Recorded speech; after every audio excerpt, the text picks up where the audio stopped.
पड़ेगा, नए सिरे से रेखांकित करना पड़ेगा, हमारे काम का दायरा बढ़ाने पड़ेगा, काम के अंदर शिस्त लानी पड़ेगी, काम के अंदर पारदर्शिता भी लानी पड़ेगी और काम के अंदर सहकारिता की भावना को स्वभाव की तरह, संस्कार की तरह घुल मिलकर सहकारिता के आंदोलन को आगे बढ़ाएं। देश के करोड़ों किसान, वंचित, पिछड़े, दलित, गरीब, उपेक्षित महिलाएं, उनको विकास का मार्ग केवल और केवल सहकारिता के माध्यम से ही प्रशस्त हो सकता है और कोई मार्ग नहीं है। कई लोग सहकारिता की प्रासंगिकता पर सवाल उठाते हैं।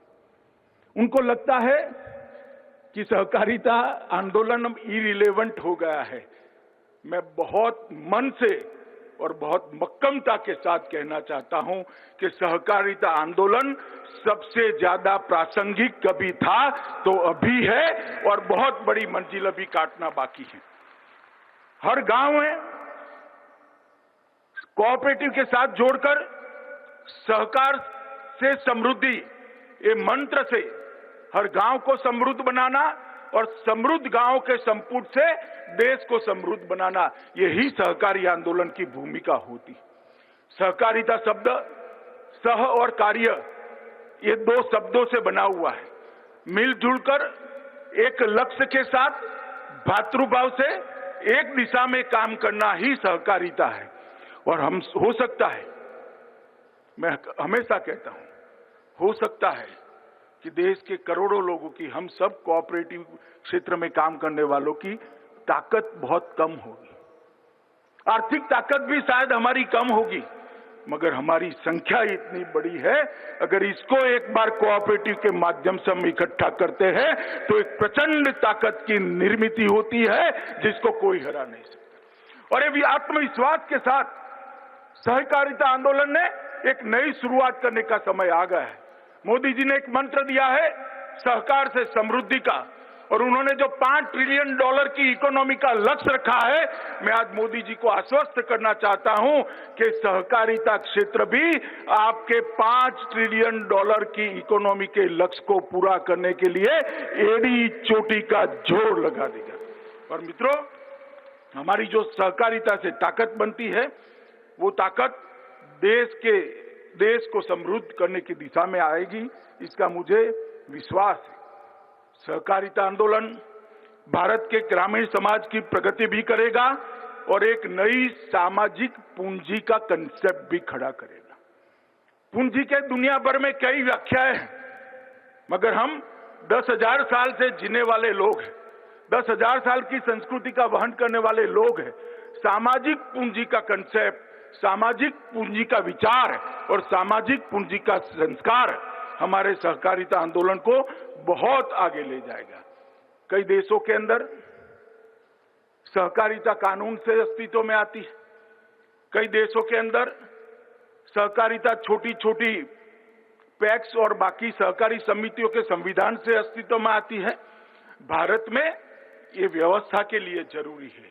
भारत की जनता के स्वभाव में सहकारिता घुल मिल गई है, इसके संस्कार के अंदर सहकारिता है। ये कोई उधार लिया हुआ कंसेप्ट नहीं है, हमारे स्वतः काम से प्रकट हुआ ये सहकारिता कंसेप्ट है। इसलिए भारत में कभी सहकारिता आंदोलन कभी भी इरिलेवेंट नहीं हो सकता। मित्रों, मैं बहुत समय से, लगभग 25 साल से सहकारिता आंदोलन से जुड़ा हूं। छोटी सी छोटी इकाई से लेकर राज्य कक्षा की बड़ी इकाइयों तक मैंने काम किया है। मैंने देखा है कई सारे संकट आते हैं, सरकारें सर्कुलर निकालती है, परिपत्र निकालती हैं, परिपत्र का मॉनिटरिंग करना पड़ता है, मगर हमारे सहकारिता आंदोलन वाले कोई परिपत्र की राह नहीं देखते। बाढ़ आती है तो गांव की पैक्स वहां खड़ी हो जाती है और सबको खाना खिलाने का काम करती है, उनको आसरा देने का काम करती है। कोई डिस्ट्रिक्ट में कोऑपरेटिव बैंक कितना मुनाफा खर्च हो जाएगा इसका चिंता नहीं करता, डिविडेंड कितना कम हो जाएगा इसकी चिंता नहीं करता। अपने कार्य क्षेत्र के अंदर चाहे अकाल हो, चाहे साइक्लोन हो, चाहे बारिश ज्यादा आई हो, बाढ़ हो, वो काम के लिए एक मुश्त होकर सब खड़े हो जाते हैं। सहकारी आंदोलन ने इस देश को ढेर सारे संकटों में यहाँ पर बाहर निकालने के लिए अपना योगदान दिया है। सहकारिता भारत के लिए नई नहीं है।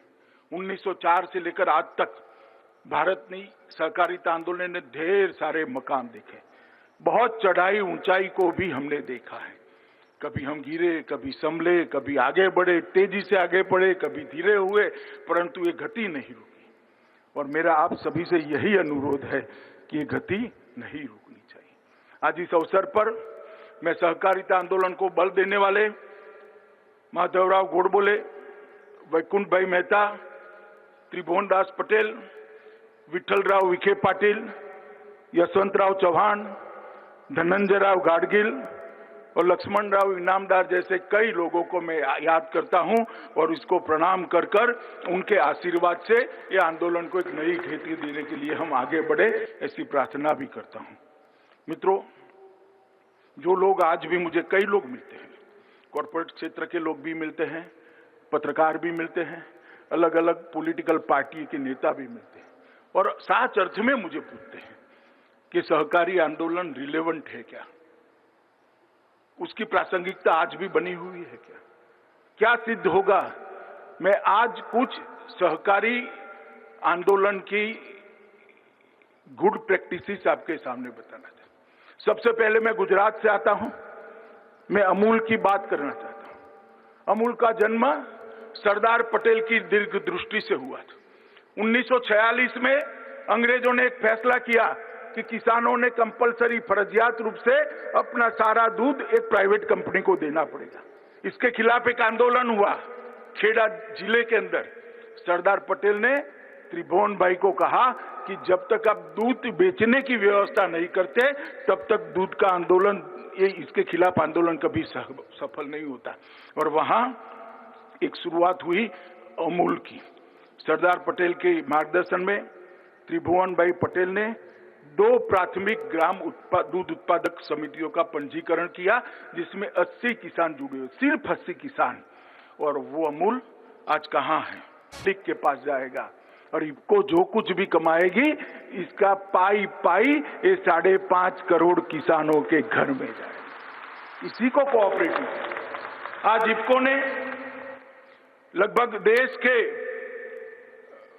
उर्वरक की पूरी जिम्मेदारी 2-3 और कोऑपरेटिव को साथ में लगकर उठाई।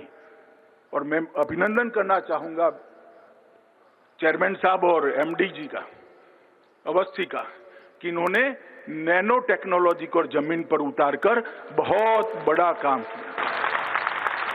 और इसके माध्यम से मुझे पूरा विश्वास है कि कोऑपरेटिव संस्थाओं के माध्यम से ही आने वाले दिनों में वो दिन दूर नहीं है कि उर्वरक खाद इंपोर्ट करने की जरूरत नहीं पड़ेगी। हम आत्मनिर्भर बनेंगे और हमारा उर्वरक हमारे देश में भी बढ़े। इसी तरह से क्रिप्को भी लगभग 9,500 समितियों का बना हुआ एक संघ है।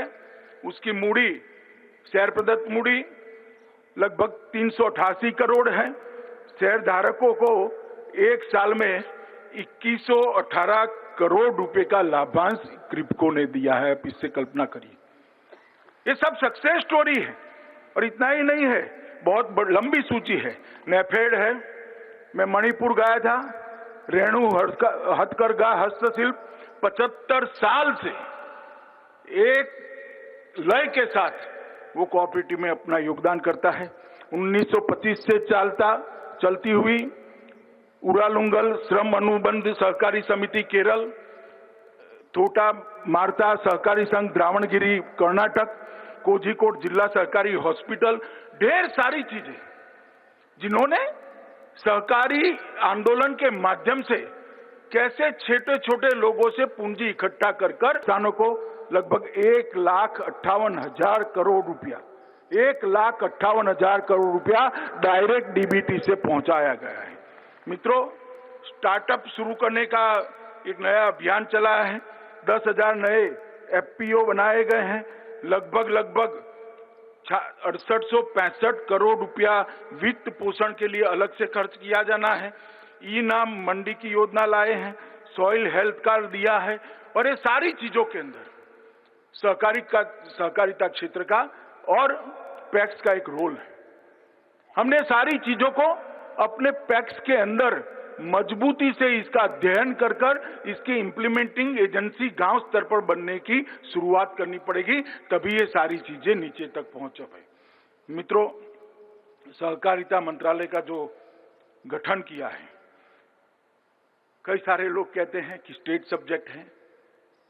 मैं स्टेट और सेंटर के झगड़े में पड़ना नहीं चाहता, इसका कानूनी जवाब आराम से दिया जा सकता है, मगर मैं इतना ही कहना चाहता हूं, भारत सरकार का मोदी जी के नेतृत्व में बना सहकारिता मंत्रालय सब राज्यों के साथ सहकार कर चलेगा, किसी से संघर्ष करने के लिए नहीं बना है।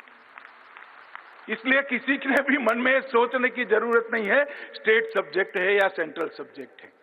हम मदद सबकी कर सकते हैं, राज्यों के भी करेंगे, सबको साथ में लेंगे और आंदोलन को आगे बढ़ाएंगे। सहकारी समितियों को जमीनी स्तर तक पहुंचाने का काम इस सहकारिता मंत्रालय के तत्वाधान में होगा।